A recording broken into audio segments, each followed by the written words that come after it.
This one's for the Hot Lap Geeks. I'm going to take you through my preview ride, and joining me is my little girl, Alyssa, because she doesn't like to be put down at the moment, do you?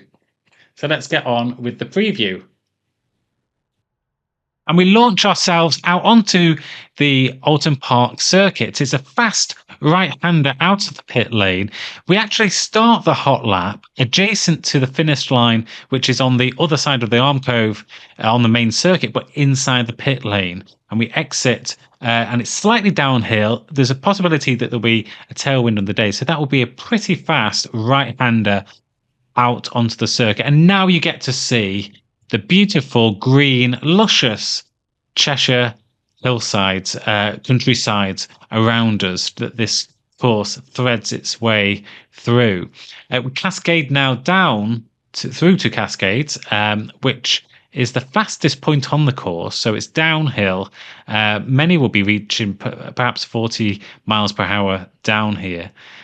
Keeping as close as you can to that left-hand curb, because the name of the game really on a course like this is to shorten the lap as much as possible. And the sheer width of the course means that errors can be made just simply from your bike positioning. Now, I'd be looking here on the left-hand side, because there's coverage there, if there's any benefit for the prevailing wind direction to shield myself.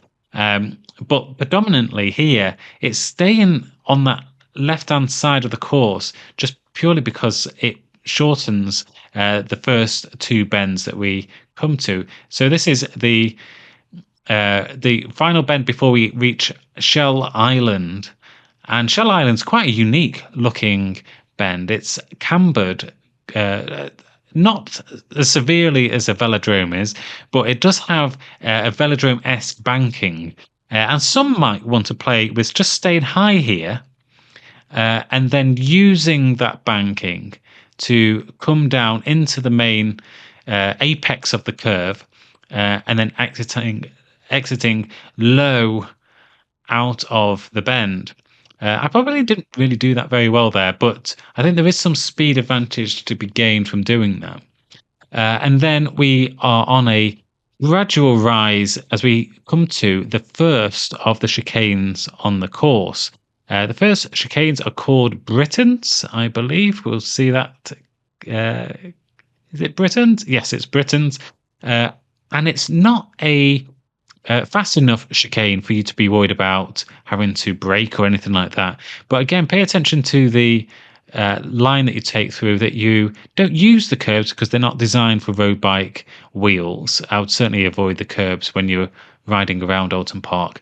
But also just trying to keep that shortest distance through the bends. And again, staying to the left-hand side here. And the reason for this is we're going uphill, we're going quite slowly.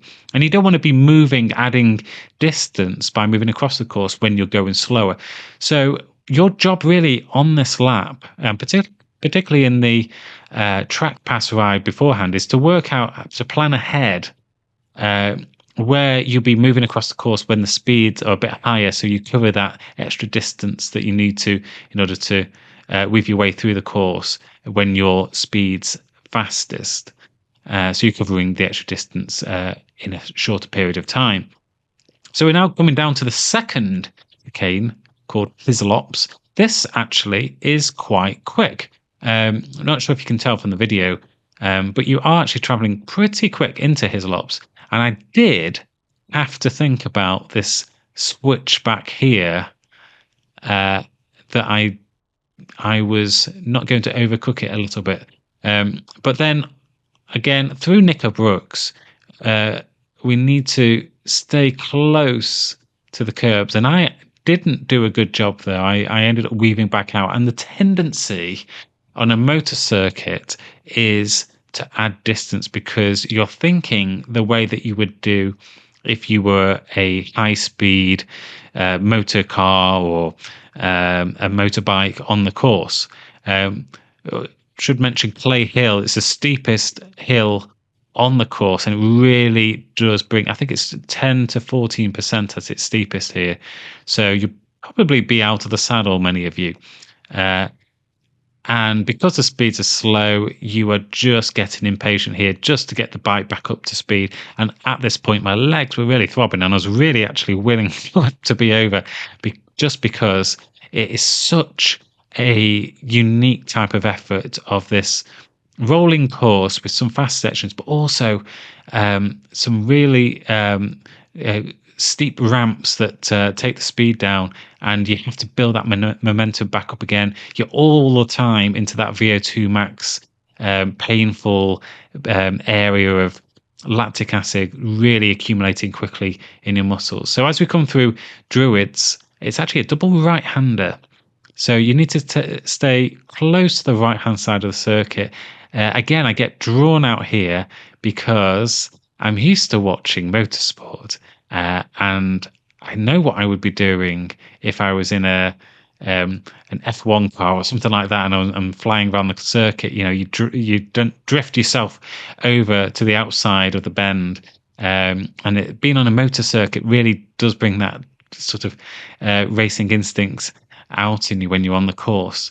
But really, I should have left myself on the inside of the course, on that right hand side, because you don't need to sweep in for Lodge Corner, which is this last corner. You can just hang close to the right hand side, and I would have added maybe 2 or 3 meters to my distance there.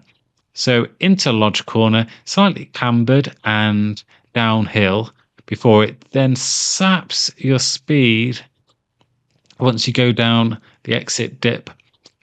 Really saps your speed as you come over Deer Leap, and now you can see that you've got the position markings for the grid, and we're making our way to the finish line, and it's everything now. You've got to be out the saddle, you've got to be thrashing away and getting every ounce of energy out before you cross the finish line.